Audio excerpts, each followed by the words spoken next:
ఇంత పెద్ద డయాస్ వస్తుంటే కొంచెం భయంగా ఉందండి. కరెక్ట్గా సంవత్సరం క్రితం కూడా మన రాష్ట్రంలో ధర్మం కాపాడడం కోసం ఒకరు వచ్చారు. అలాగే మా సినిమాలో ధర్మాన్ని కాపాడడానికి మా కాళ్ళభైరవుడు వచ్చి ధర్మాన్ని కాపాడతారు.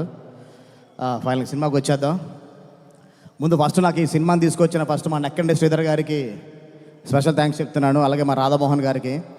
ఎక్కడ ఖర్చుకు వెనకాడకుండా సినిమాని చాలా బాగా ఖర్చు పెట్టారు సార్. ఏ డైరెక్టర్ కానీ ఈ బ్యానర్లో ఒక్కసారి పని చేస్తే కంటిన్యూగా చేయాలనుకుంటూనే ఉంటారు. ఎందుకంటే సంపత్ గారు కంట్రీ మీద సినిమాలు చేస్తున్నారు ఎందుకు అనుకునేవాడిని. ఈ సినిమా చేసిన నాకు తెలిసింది.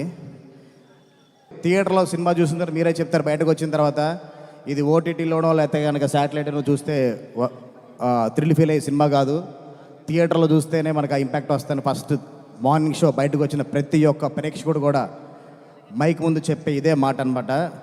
ఈ ఎవడ్రా ఈడు ఏం తాకి కొట్టాడరా అని ఇలాగే మాడుకుంటారు.